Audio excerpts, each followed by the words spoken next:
here I am, friends, getting ready to publish this video on YouTube for thine eyeballs, when I realized that I have made a very grave error. I don't know if I consumed too much oxygen today or what happened, but I just realized that I mispronounced this game, the title of the game, the entire duration of this video. I think I called it Code VDF. The actual name is Code VFD, which I knew. I don't know how I messed that up, but I did. So yes, I'm aware of it.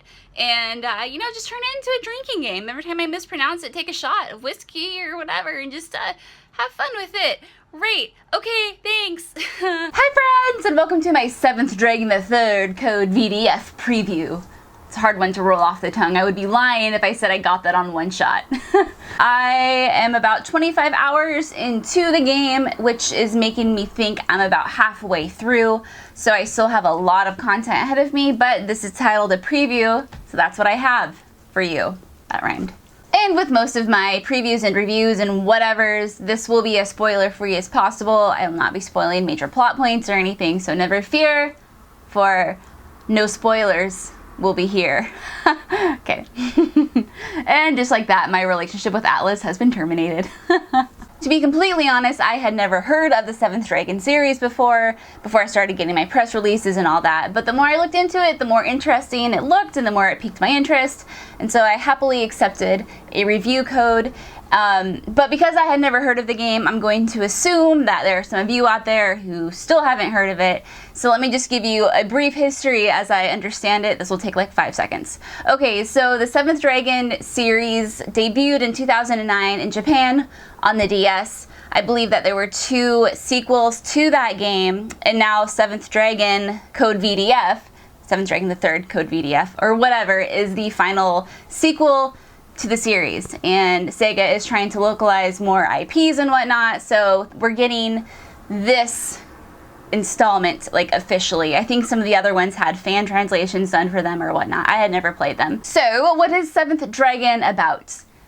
I'm gonna start calling it Code VDF, because by saying 7th Dragon, I mean, I know either or aren't technically are correct, but I feel like Code VDF is much more like descriptive of the actual game I'm talking about. Okay, so what is Code VDF?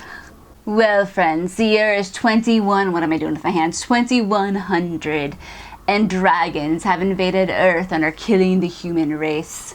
You, as the main character, must team up with a video game company called Nodens Enterprises, I'm not making this up, in order to destroy the dragons by becoming a dragon hunter. So I played many RPGs and JRPGs in my day, and I have to say I have never really played a game quite like Code VDF. And the first thing that kind of like tipped me off to like, oh, this might be something a little different, was when you first start the game, you create your party. You choose their class, you choose their appearance, and then they just are. They're just there. They don't have dialogue, they don't have personalities, they don't have motives. They just are there and you control them, and your party members don't converse among each other. They just fight alongside each other, and that's kind of the extent of their existence. Admittedly, this was a little off-putting at first, because I'm someone who thrives on watching characters grow and evolve, and I love learning about their stories, and I love seeing characters interact with one another, and I love like twists and turns that happen within, a party, like someone turns out to be a major asshole and you're like, oh, I never saw that coming, that sort of stuff, and I love that. But you don't get that when your party has no voice, no motives. I don't know, they just have nothing. You are them, so I guess they have what you have, and in which case I just completely owned myself. However, this is remedied, especially the further you get into the game, by all of your interactions with NPCs. The more the game has gone on, the more I feel like my characters aren't these lifeless, soulless creatures, because I have the NPCs that are so varied and have so much personality, and they'll be talking to you before missions, after missions, during missions, so you do get that character interaction that I crave so bad. So it's no longer an issue, but I will say at first it was a little off-putting. So if you're like me, just have that heads up and know that it gets infinitely more interactive the more you go on. So I want to start talking about the meats and potatoes of Code VDF, in my opinion, which is the character customization option, the combat, and the skills. Like I said earlier, you create the party for Code VDF. Now how this works is you can create a team. Well, it's not that you can create, you will create a team. Now each team consists of 3 party members, and now you choose the party members, more so you create the party members you want based off of what class you want them to be. There are 8 classes total. I can go more into that in a little bit. So you choose the class, you choose the appearance of your character, you pick 3 of them, and then boom, you have your first team. Congratulations! Now I'm at a point in the game where I have 3 teams, so I have 9 party members at my disposal, generally at any given time. Now, what can your teams do? Why do you need more than 1 team? Well, there are occasions where you will have to split up, like let's say you're in a dungeon and your teams need to split up. You will at some point control each one of those teams at different points in the dungeon. That's implemented because it discourages you from just maining 1 team and leaving the other 2 in the dust, because if you do that, you're going to find yourself in a really bad position.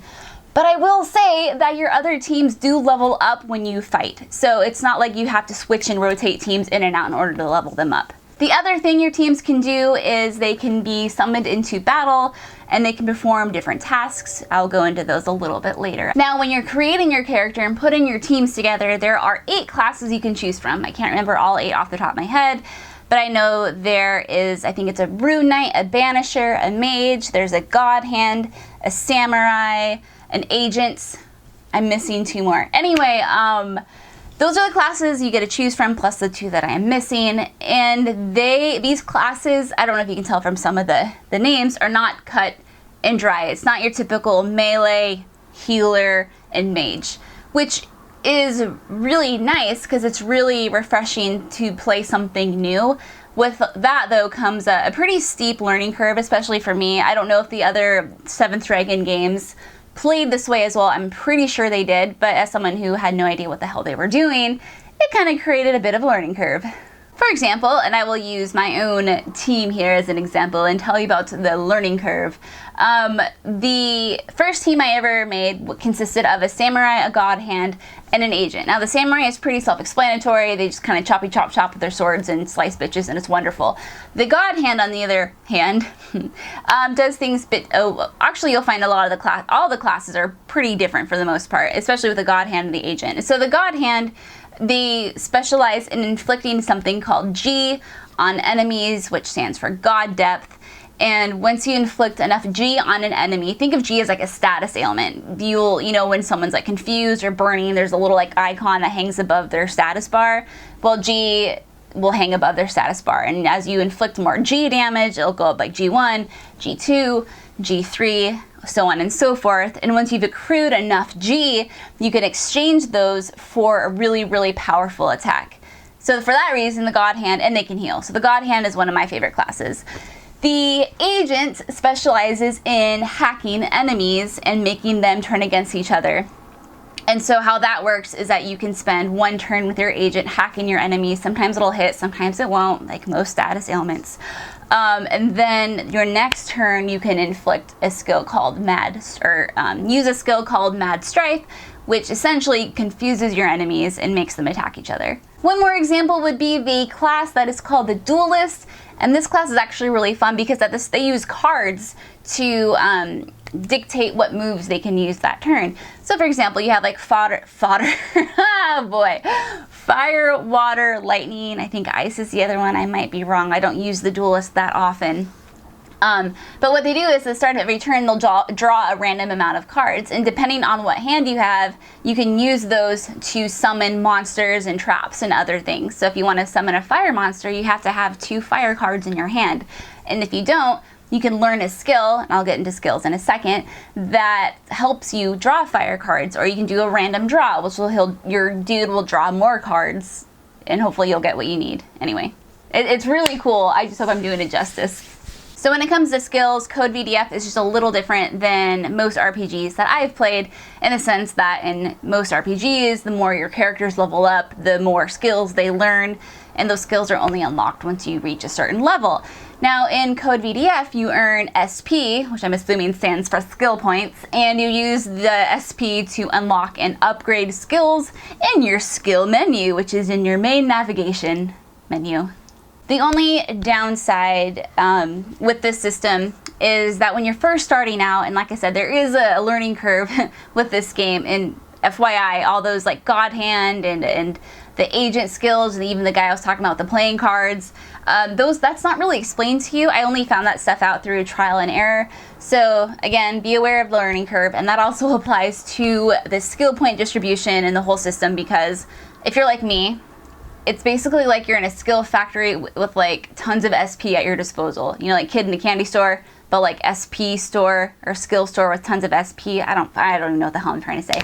Basically, I went buck wild and I spent every last SP I have on every single skill that I could acquire. Problem with this is that now I have a whole bunch of skills that I don't need, that I've learned, that don't fit my play style, and they're all weak because I distributed them equally among every single skill instead of just focusing on a few. So that's just a big heads up, and they even warned me about doing that. Atlas even warned me. They're like, hey, don't do this, but I did it anyway. So that's my fault, but just a heads up. Let's talk about battle. So as you are traversing your dungeon or your town or wherever you are where there are enemies, the only ones you're going to see on screen are going to be the dragons, and they are represented by just purple heads of death that just kind of like float around and walk around, and you walk up to them and boom, and battle ensues. The other enemies, you know, the little minor guys, those are triggered by walking around enough, and so it's an invisible encounter. So it's very old school in that regard. There is a bar in the top left corner of your screen. It starts off as the color blue, and then it gradually fades to red, and when it fades to red, you know that you are about to encounter a battle. So now you are in battle. So the battle menu itself is pretty straightforward. You have, let's see if I can remember it in my brain, attack, skill, guard, items, and then something called exhaust, which is kind of like a limit break or a trance or whatever you want to call it. It's basically when you've accrued enough damage or you've dealt enough damage to the point where your meter fills, and now you can do something super awesome. So where things differ a little bit is when you have your party, your teams. I keep wanting to say parties, but I think they're technically called teams. Your other teams with you, and those are the things that consist of 3 party members each. And how it looks on your battle menu is on the top screen. You have all the action going on, and then, because this game is on the 3DS, I probably should have clarified that a long time ago. I'm sorry. So on the top screen of your 3DS is all the action. On the bottom screen, you see your team members and all their pictures and all that kind of stuff. So after a few turns go by, you can summon your team to come out and do a special thing for you, and that special thing is dependent on, I believe, the class of that person. So certain classes, they will cure you of blindness or of poison, or I think if one of your party members is dead, I think they can even revive them. Again, it just depends on who is in that team, or you can select individual team members from other teams to help you with certain status ailments. So, regarding the enemies. So for example, there will be times when you are fighting a boss, and that boss will use a technique that will make it basically impervious to melee attacks. Well, that sucks because you are not equipped to deal with that. So what you do is you summon one of your team members to help you out, and they will make an appearance on the screen, and it'll be like, oh, break! You destroyed the boss's armor, wah! And then you can continue beating the shit out of them. The other thing you can do, and I just earned access to do this, is when you have 3 teams, like I finally do, yay!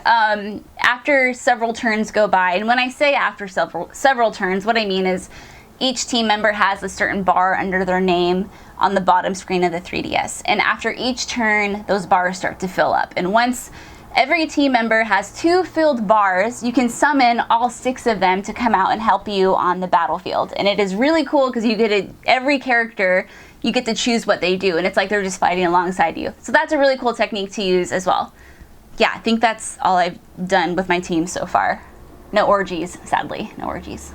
Well guys, I think I've touched on things I wanted to touch on. I talked briefly about the story, and I talked about the combat, the skill points, and the party customization. If you have any questions about the game, let me know in the comments, and I will do my best to answer them. Thanks for watching, guys, and I will see you soon.